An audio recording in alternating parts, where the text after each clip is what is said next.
CTV News with Tony Rima and Rick Wyman with weather. Good evening. Thanks for joining us. Tony is off tonight.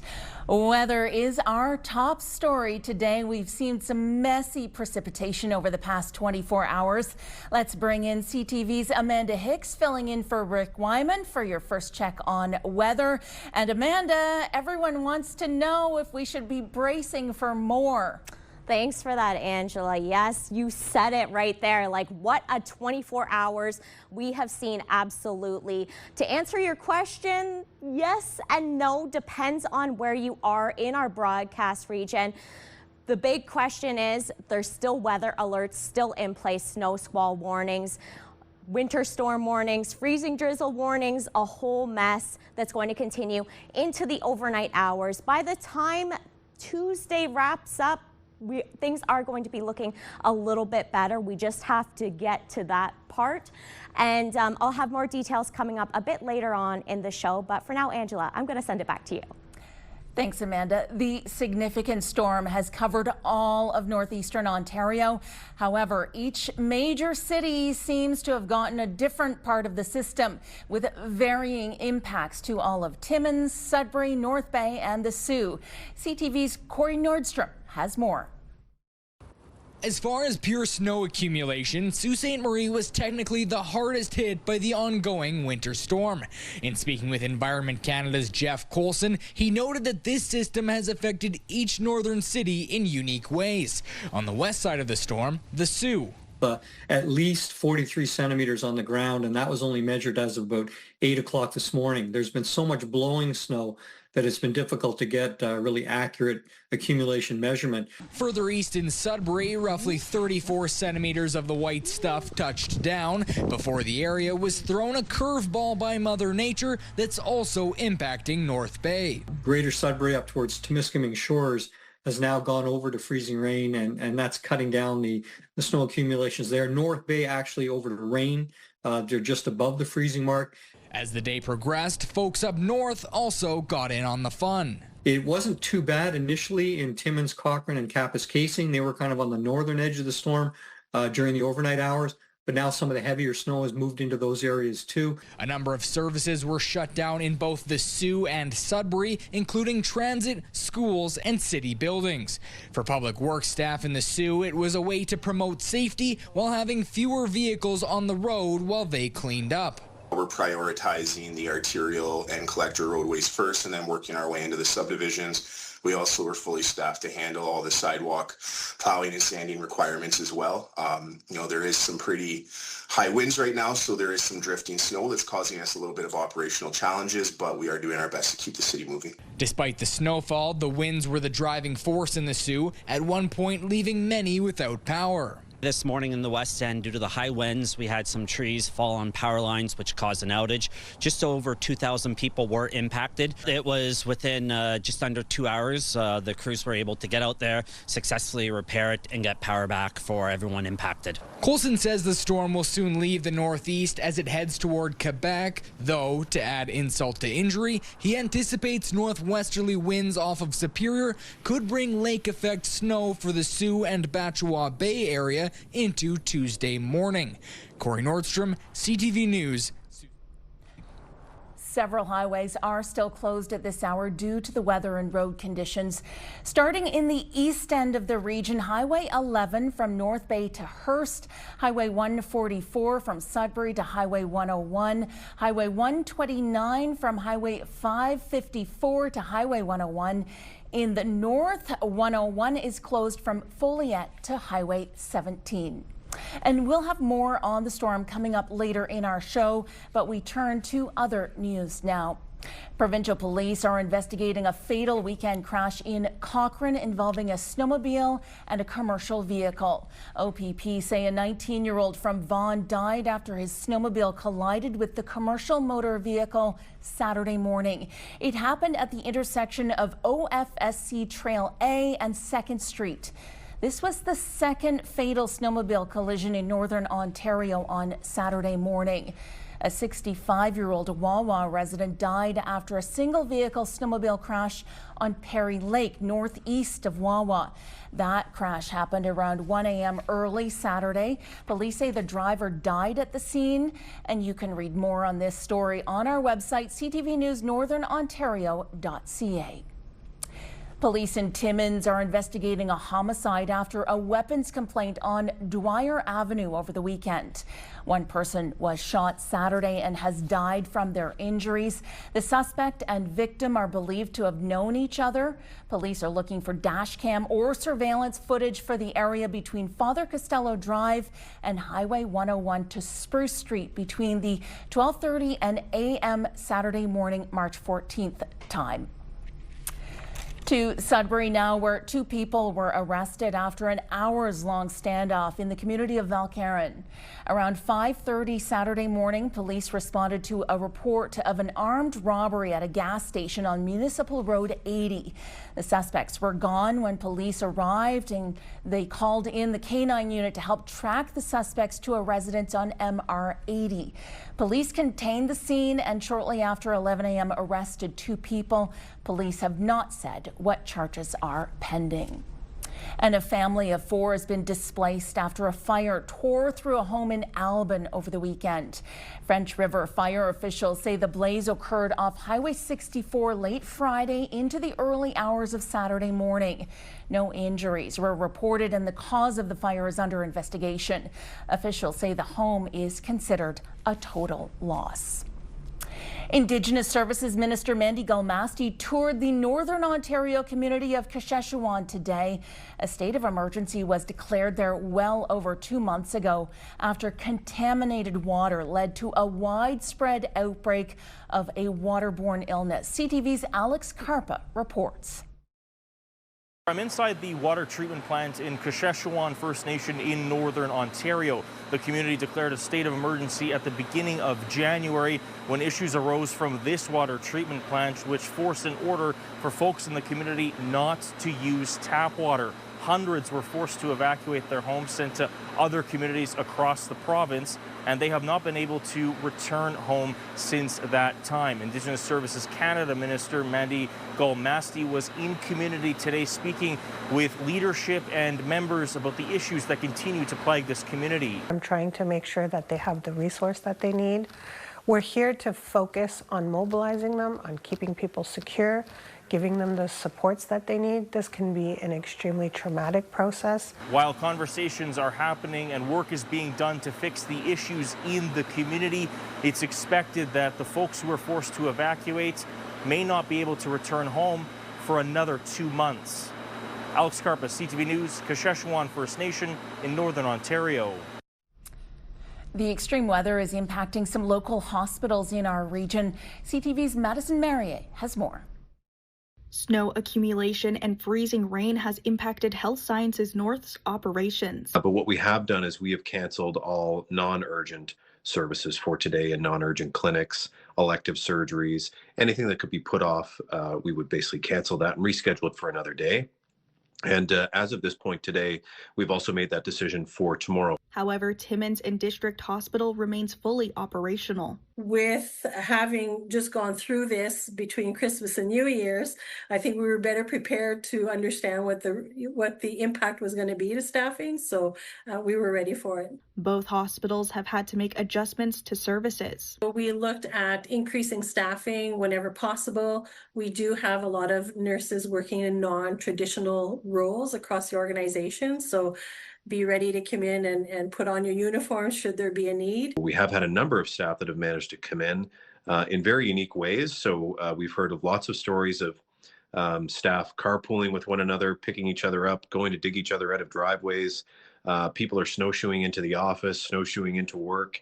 So the dedication and passion of our staff, never ceases to amaze me. Turnbull says not all HSN staff were able to make it in. Our teams are operating down a number of people, hence why I also wanted to make sure we rescheduled procedures and appointments where it was safe to do so. So I think for a lot of staff, we even have staff who may be sleeping over in some cases. They may be unable to get back home from the night shift that they were covering from last night. Both hospitals are asking for compassion during the extreme weather event, and wait times at HSN may be longer than usual. Madison Marier, CTV News, Sudbury. The North Shore Health Network is advising the public the emergency department at the Thessalon site will be closed tomorrow. The Thessalon site will be closed from 8 a.m. Tuesday until Wednesday, March 18th at 8 a.m. The emergency departments at Sioux Area Hospital and the Blind River and Richards Landing sites remain open, along with telehealth services. For medical emergencies, call 911. Still to come on CTV News at 6, more on that winter storm impacting our region after the break.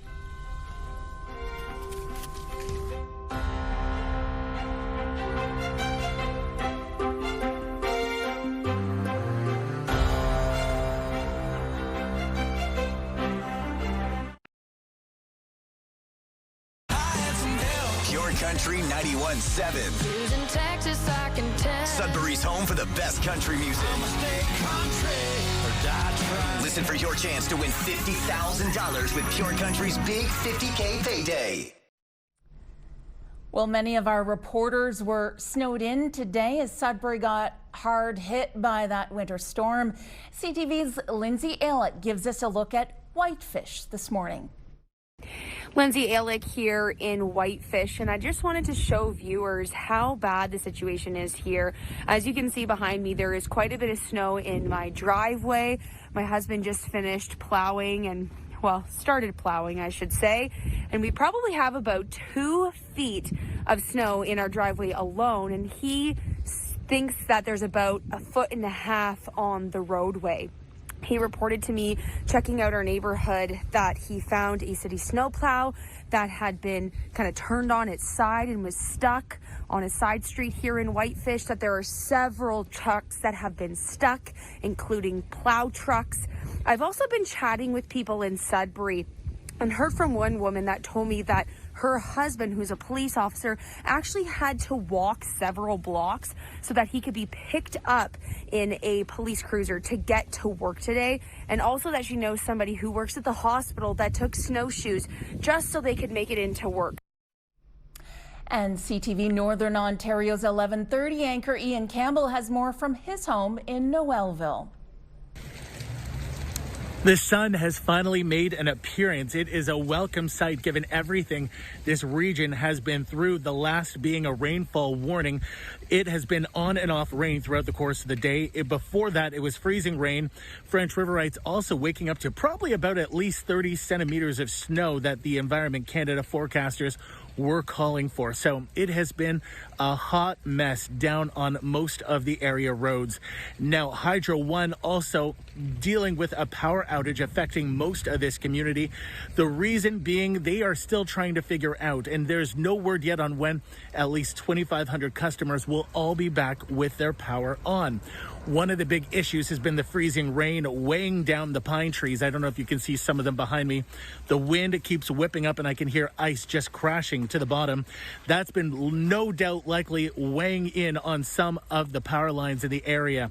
Now, I spoke with the mayor. She's declared a special weather statement, meaning Public Works is going to try and get out, but they cannot guarantee getting to everyone in the allotted time. So she's asking people to please be patient. They are working their hardest right now. And I spoke with the fire chief as well. He is reminding people, please avoid unnecessary travel. And if you use a generator, they are big down here when power goes out, and sometimes it can be a regular thing. Make sure that generator is in a well-ventilated area. We don't want anyone dealing with carbon monoxide issues.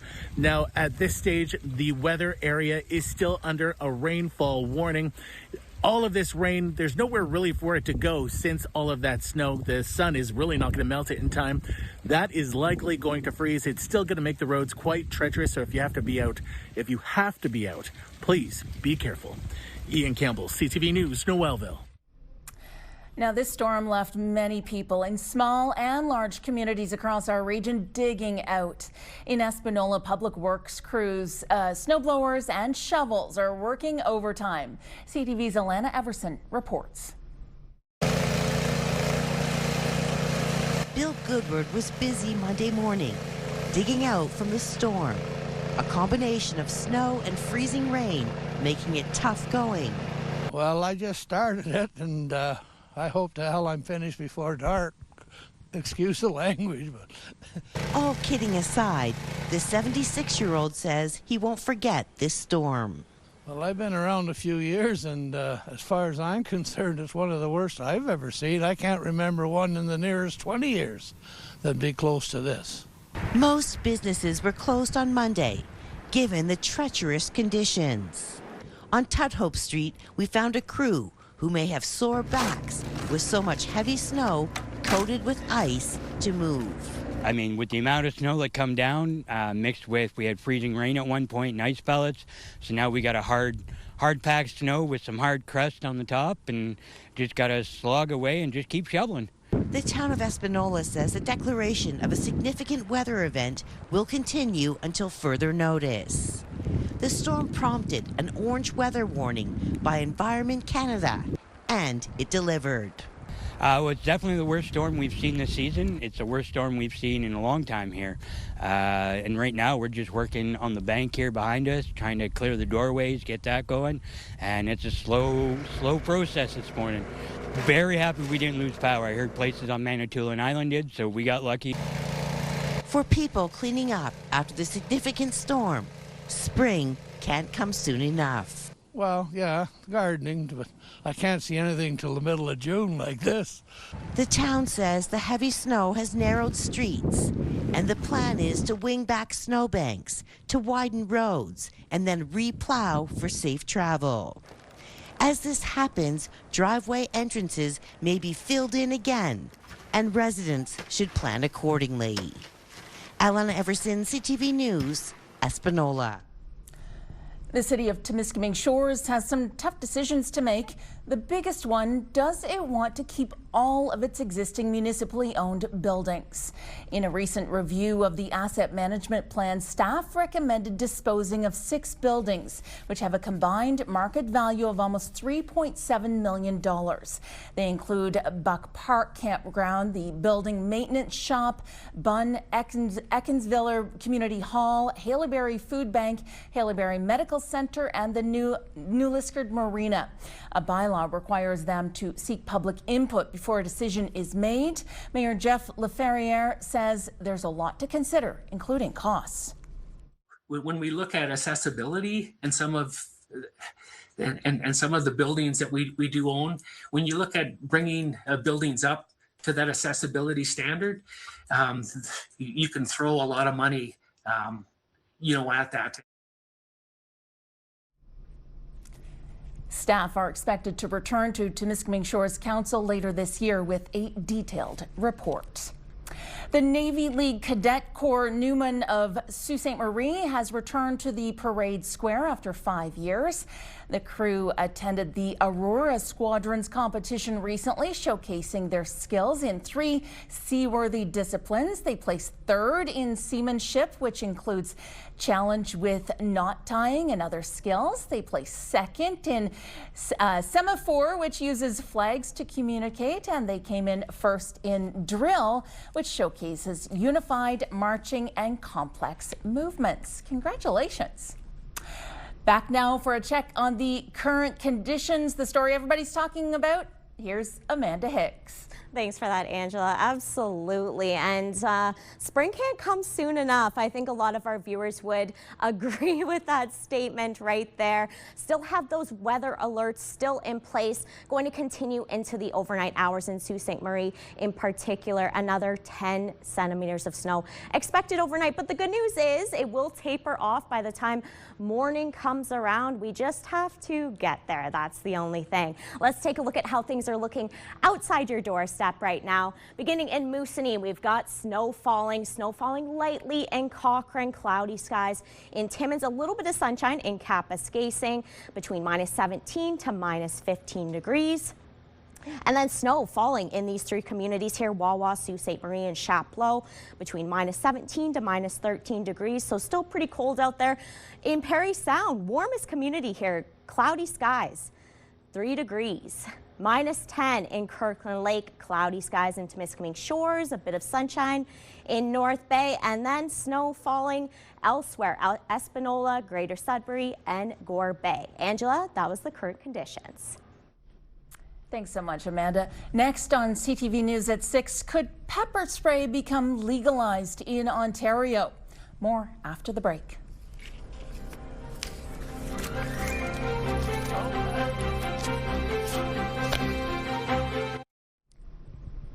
Ontario Premier Doug Ford is urging Ottawa to amend the criminal code to legalize the use of pepper spray for self-defense. He's calling it a common sense way to protect people, but not everyone thinks it's such a good idea. With more on that, here's CTV's John Venavelli-Rao.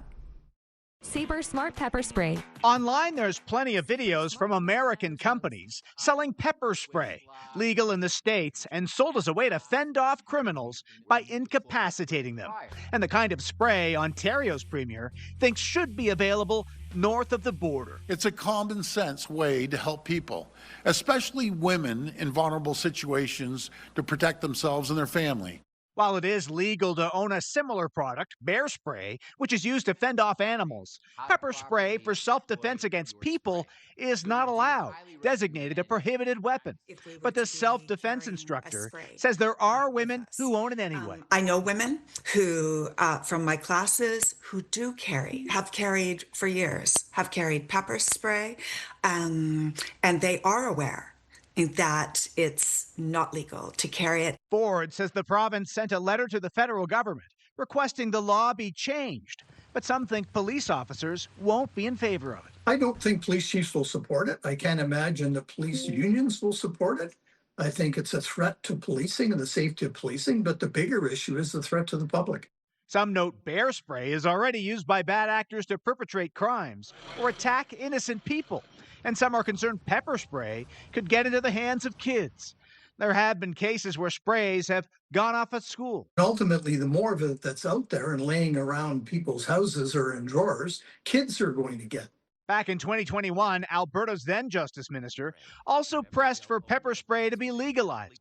But Ottawa said no, arguing it could lead to further violence.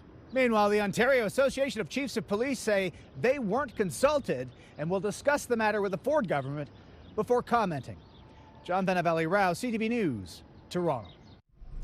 The Strait of Hormuz has become the focal point of the escalating war in the Middle East. President Donald Trump is urging other nations to step in and help secure safe passage of oil tankers. CTV's Heather Wright has more on the conflict. Smoke billows from an industrial site near the Dubai International Airport, the result of a drone attack earlier today. It's the latest example of Iran's use of asymmetrical warfare, which includes inexpensive drone attacks like this one and leveraging pinch points like the Strait of Hormuz. The U.S. is asking its allies to help open the Strait of Hormuz, Iran's foreign minister said today. From our perspective, it's only closed to our enemies and their allies. With oil prices skyrocketing, U.S. President Donald Trump is under pressure to get tanker ships moving. He has called on NATO allies and countries like China to provide military support in order to reopen the strait. It's not our war, we didn't start it, is how Germany's foreign minister responded to the request, the most pointed refusal. Japan, Italy, Australia, and Canada have also said they will not participate. Canada's not involved in the prosecution of this war, and Canada has no intention of being involved in the prosecution of this war. I find the request kind of misplaced. University of Istanbul professor Kıvanç Ulusoy says he's not surprised many countries are turning down requests to help, as the United States never consulted them in the decision to go to war. The Trump administration did not do almost anything to let's say, to legitimize it, to justify it. This war is now in its third week, with the death toll in Iran now more than 1,300, according to its health ministry. The death toll in Lebanon also continues to rise as Israel moves more troops into the south in its fight with Hezbollah, which reignited following the killing of Iran's supreme leader. Nearly 900 people have been killed and 2,000 injured in Lebanon since this latest conflict began, with nearly 1 million people displaced. At this point, there are no peace talks planned between Hezbollah and Israel. And an Iranian official said today they have not requested a ceasefire with the United States and are prepared for what could be a lengthy conflict. Heather Wright, CTV News, Istanbul. The U.S. president is never shy about attacking allies, calling for international help in the critical Strait of Hormuz, calling out NATO nations and putting the pressure on them to get involved in the war. With more, Joy Melvin in Washington. 3 weeks into the Iran war that President Donald Trump chose to launch, the president demanding NATO nations come to his aid while mocking some of them. They weren't that enthusiastic. Well, we want to know, do you have any minesweepers? Well, would rather not get involved, sir. I said, for 40 years we're protecting you and you don't want to get involved in something that is very minor. Not a small ask. The Strait of Hormuz is under attack by Iran. Tankers on fire, choking off 20% of the world's oil supply and sending gas prices soaring. The president wants warships to help escort tankers to keep the oil flowing. We get less than 1% of our oil from the Strait, and some countries get much more. Japan gets 95%. China gets 90%. Many of the Europeans get quite a bit. They should be jumping to help us because we've helped them for years. Trump is frustrated, even disappointed at NATO allies, ripping into the UK and France, saying he's in talks with 7 countries, and it would be very bad for the future of NATO if they don't step up. Among other mistakes Trump made before undertaking this operation was not consulting adequately with our allies. He also didn't prepare the American people and didn't prepare the Congress. And I say all this as an advocate of regime change in Iran. The president claims the Iranian regime has been, quote, obliterated and doesn't know if Iran's new supreme leader is alive or dead. They're saying that he lost his leg, one leg, and he's been hurt very badly. Other people are saying he's dead. The president has said the war could be over very soon, but he's also warned the U.S. is not ready to end it either until Iran abandons its nuclear ambitions completely. Joy Melvin, CTV News, Washington. There's more news ahead, but first, here's your full weather forecast with Amanda Hicks. Thanks for that, Angela. And tomorrow is St. Patrick's Day, of course. We could use a little bit of that Irish luck when it comes to the weather. Am I right there? We are going to see the snowfall tapering off, though, as we continue on into Tuesday. And by the time Wednesday rolls around, that's when we're going to see a little bit of precipitation, a little bit of some snowfall heading our way, but nothing compared to what we saw over the past 24 hours, that's for sure. Overnight, though, in Sudbury, we've got flurries or snowfalls, minus 20 degrees there, minus 23 in Timmins, and some periods of snow and blowing snow as well. So if you are heading out, make sure you take care, take extra caution if you're heading out and about on the roads. In Moosonee, snow at times, heavy blowing snow expected, minus 26 degrees overnight. A few flurries in Gore Bay, minus 15 degrees there. And by the time Tuesday rolls around, at least we're going to see a lot of that heavy snowfall, those messy conditions tapering off. 7-day forecast starting with Sudbury, Nickel Belt, some flurry activity for tomorrow, a few flurries here and there, minus 11 degrees rather. Chance of flurries on Wednesday and Thursday, and a chance of snow on Saturday. A mix of sun and cloud on Monday, high of 1 degree. For Sault Ste. Marie, Algoma, chance of flurries for tomorrow, high of minus 10. Flurries continuing on Wednesday. By the time Thursday rolls around, we see a mix of sun and cloud, high of 2 degrees, just above the normal for this time of year. For Timmins, Cochrane, Kapuskasing, some flurries tomorrow, high of minus 14. Chance of snow on Wednesday and Thursday. Friday is the first day of spring, but it's not looking like it yet. High of minus 5 degrees. Chance of flurries on Saturday. For Timiskaming Shores, Kirkland Lake, a few flurries for tomorrow, high of minus 12. Chance of snow on Wednesday and Thursday. Snow starting the weekend, and a chance of flurries continuing into Saturday, high of minus 3. For North Bay, West Nipissing, Chance of flurries for tomorrow, high of -10. Continuing on into Wednesday and Thursday, temperatures rise to 2 degrees, falling slightly on Friday to -2, and a chance of snow on Saturday, high of 1 degree. So we're getting closer to the first day of spring, but it's not going to feel like it for a bit yet. By the time Sunday rolls around, hopefully we see a bit of sunshine there, high of -1. And we're just going to have to stick it out. We're getting closer, to spring-like conditions. We just have to be patient. And for today's weather pick of the day, it was sent in by Nancy, and she sent that in she says, winter continues. That's very right, Nancy. She sent that in from Atwood, Ontario. Thank you so much for sending that in. And coming up a little bit later on in the show, we'll have more about an Indigenous music festival coming to Sudbury. Stay with us for that.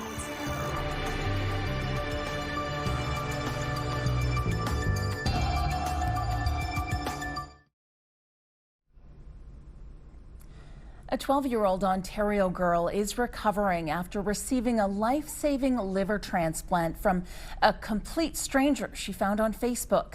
As CTV's Brent Lale reports, Lily Wag and her family are eternally grateful to their donor. I definitely feel really lucky. Lily Wag walked out of Sick Kids Hospital in Toronto, finishing her stay after receiving a life-saving liver transplant. It was a whirlwind 24 hours, that's for sure. From saying goodbye to her in the pre-op room to at about 10 a.m. to not getting a chance to see her until midnight in the ICU, it was two nervous parents. But the surgery went well, and she's got a second chance at life. It's all thanks to 39-year-old Melissa Dearden, who saw the Wag family's cry for help on Facebook. I'm reading this story, and I'm like, my heart just went out, and I thought, if this was one of my children. The realtor from Hamilton was a complete stranger, but after realizing she fit all the required criteria, she made the choice to donate. So I sacrificed 5 days in the hospital, and I sacrificed maybe a week of my life where I was uncomfortable. I wasn't really in pain. I was just, I couldn't do much. All to be able to see a little girl see her 16th birthday and graduate and go on to have a family. I think that, if more people understood and knew about this program, that, maybe we could see more people sign up. It melts my heart knowing that there's somebody out there that would have risked their life to give our daughter a second chance.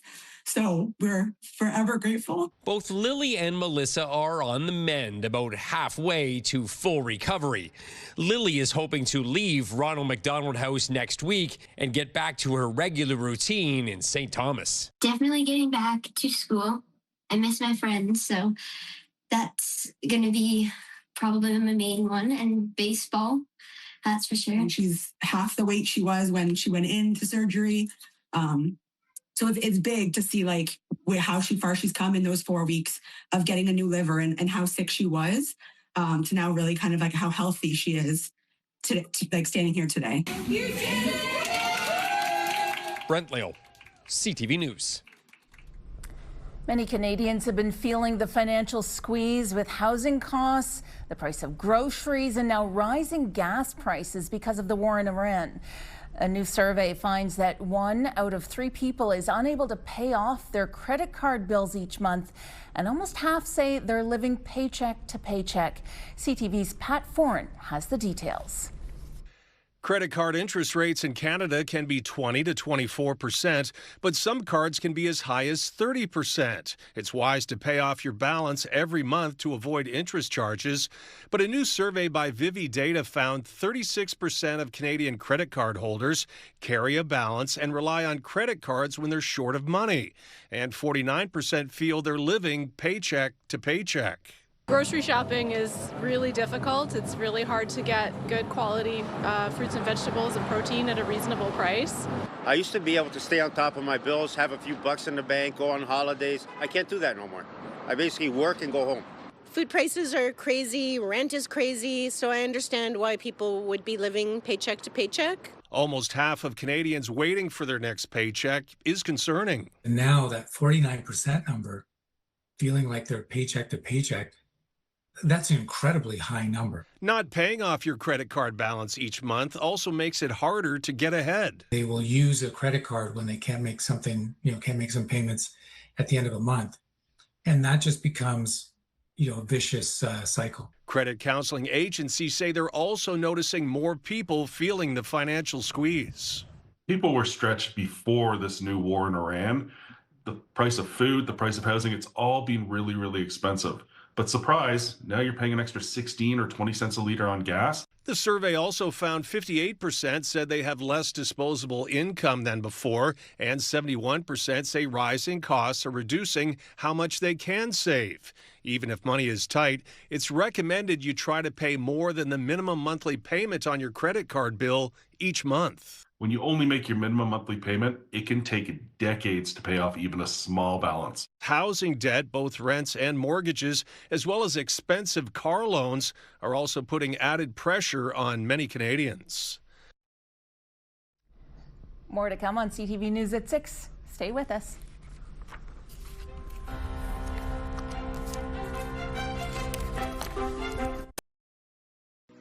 Clothing consideration provided by Fashion Fair. Beautiful clothing for today's woman, where quality makes the difference. Friday night was a special night at the Sudbury Wolves game. The night honored a famed former player battling cancer. The Wolves donated $5 from every ticket sold Friday towards a GoFundMe campaign set up to help former Wolves and NHL player Ron Duguay get treatment for stage 4 cancer. It was a hard weekend for Northern teams that kicked off with an unlucky Friday the 13th. The Sudbury Wolves lost to the top-seeded Brantford Bulldogs 4-0. Meanwhile, the Sioux Greyhounds were in Flint to take on the Firebirds. The Hounds would get burnt on the road 5-2. The Wolves' bad luck would linger Saturday on the road, dropping the decision 5-2 against the Barrie Colts, while the Sioux Greyhounds would get shut out by the Brantford Bulldogs 3-0. What of the North Bay Battalion? Their luck was looking good Sunday against the Peterborough Petes. Warren, the 16-year-old center, scores off the try. The troops would tie it up about a minute after the Petes took the lead. The battalion forced the extra frame, but that's where their luck ran out. The Petes take it 4-3 in overtime. The regular season wrapped up in the NOJHL this weekend, which means it's playoff time. Round 1 quarterfinal action kicks off Thursday, March 19th with the top-rated Sudbury Wolves playing host to the 8th place Kirkland Lake Gold Miners. The Powassan Voodoos will face off against the Sioux Eagles Friday night, while their neighbors, the Sioux Thunderbirds, will be pitted against the 4th seed Timmins Rock. The Hearst Lumberjacks will take on the Espanola Paper Kings in the first round. That schedule hasn't been released yet. It was a big night for Canada at the Oscars as 2 filmmakers from Quebec took home the prize for Best Animated Short Film. The Girl Who Cried Pearls takes place in Montreal, and part of the project was put together in Kitchener. CTV's Alexandra Hullock reports. The Girl Who Cried Pearls. A pearl of great price presented to 2 Montreal filmmakers at the Oscars Sunday. Chris Lavis and Maciek Szczerbowski taking home the top prize for their stop-motion masterpiece. They glowed, perfect and round. A story of finding value in sorrow. It's set in 20th century Montreal. A boy living in poverty becomes rich and falls in love with a girl whose tears turn to pearls. Of all the treasures in this entire room, can you guess which is most precious? Stratford Festival veteran Colin Fiore voices most of the 17-minute puppet production. Colin was quite free to read the way he wanted to read. He wasn't kind of locked into anything in particular. And then sort of the magic happens. That magic happens here at Fred Smith Studio in Kitchener. We pulled it off in about an afternoon and had an enjoyable day, and it was basically a regular day at the office here for me. Fred Smith has been in the recording business for more than 40 years and has worked with Fior for nearly 3 decades. It was very good, very intense. They know what they want there, and Column can deliver exactly what they want. It would seem someone has discovered my secret. Smith says it's no secret the studio aims to give the Oscar treatment to all its clients. We work as hard on that as we do on every single little project or big project that comes in. We don't treat anything any differently. Offering these pearls of wisdom to aspiring artists. If you truly believe in what you're doing, then don't let anything stop you from trying to pursue whatever that is that you want to pursue. And personally, I still find it beautiful. The Girl Who Cried Pearls is free to watch on YouTube and the National Film Board's website. Alexandra Hullick, CTV News, Kitchener. Indigenous music will be front and center at an upcoming music festival in Sudbury. It's called Madwewe Tune, meaning make it sound, play it in Ojibwe. It's bringing artists from all over, including 2 from Atikamek. The goal is to celebrate Indigenous music and art, which organizers say they're seeing more of an appetite for these days. Some of the artists include James N. Wilson, who's a French-Canadian Mohawk and Mi'kmaq artist, and Mi'kmaq artist drives the common man. With these festivals and the way that we program them, our hope is that, folks come out to see one artist that they may already be fans of or familiar with, but ultimately, walk away having found and discovered yet another fantastic favorite Indigenous artist of theirs. The show gets on 24th at Knox Hall in downtown Sudbury, and we've posted a link on where more information can be found on our website, CTV News Northern Ontario.ca. The 98th Academy Awards brought the Movie Awards Season 2 a rousing close. David Daniel has a look at the night's big winners in today's Hollywood Report. Michael B. Jordan. A heavenly night for Sinners as Michael B. Jordan won the Academy Award for Best Actor. And everybody at home who supported Sinners, who went to go see the movie once, twice, 3, 4, 5 times, thank you. Because you guys made this movie what it is. I love you. I love you. I love you. Ryan Coogler was recognized for the film's original screenplay, and Autumn Durald Arkapaw became the first woman to win an Oscar for cinematography. Whenever I say thank you to Ryan, he replies and says, "No, thank you. Thank you for believing in me. And thank you for trusting me." And that's the kind of guy that I get to make films with. Somebody take me. The 98th Oscars included music from Sinners, which won for Best Score, and K-pop Demon Hunters, winner for Best Song and Best Animated Feature. And for those of you who look like me, I'm so sorry that it took us so long to see us in a movie like this. But it is here. This is great. Amy Madigan was delighted to accept the Best Supporting Actress trophy for Weapons. This is really something. As was Jessie Buckley, named Best Actress for Hamnet. Mom, Dad, thank you for teaching us to dream and to never be defined by expectation, but to carve from your own passion. Sean Penn was not there to accept Best Supporting Actor for One Battle After Another, but the film's casting director, Cassandra Koulakundis, gleefully accepted the first ever Academy Award for casting. And for the casting directors that fought tirelessly to make it happen, despite everything in their way. I dedicate this to you and to the casting directors who never got a chance to get up here. One battle after another, Paul Thomas Anderson. Paul Thomas Anderson was up there plenty. The One Battle After Another filmmaker won his first 3 Oscars: Best Adapted Screenplay, Best Director, and Best Picture of the Year. What a night. You guys, let's have a martini. This is pretty amazing. Cheers. Thank you very much. Thank you. In Hollywood, I'm David Daniel. Inflation slowed down in February. Statistics Canada reports the rate dropped under 2%. BNN Bloomberg's Marilla Fernandez has more. Inflation for February came in at 1.8%.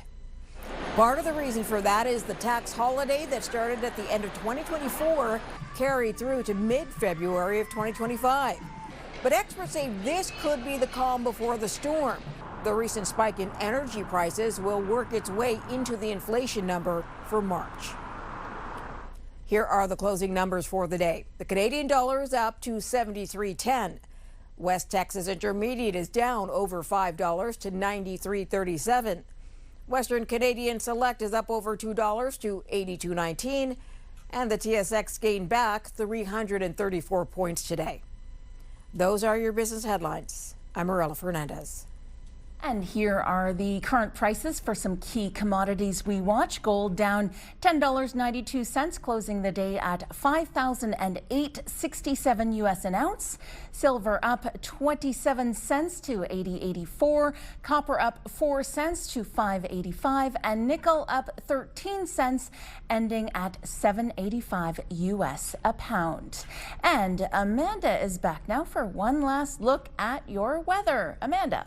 Thanks for that, Angela. Yes, we're going to see a few flurries on the way for your St. Patrick's Day tomorrow in Sudbury, -7 degrees. Few flurries there. Light snow in Timmins. Chance of flurries in Sault Ste. Marie with a little bit of snowfall here and there. North Bay, a few flurries as well. Chance of flurries in Parry Sound, and -12 into Miscoming Shores with a few flurries. So it's getting a little bit better out there, Angela. It sure is. Thank you so much, Amanda. Now, as Amanda said, March 17th tomorrow is a colorful, one-of-a-kind tradition that lives on in the city of Chicago. Of course, the city's river is glowing a bright emerald green in celebration of St. Patrick's Day.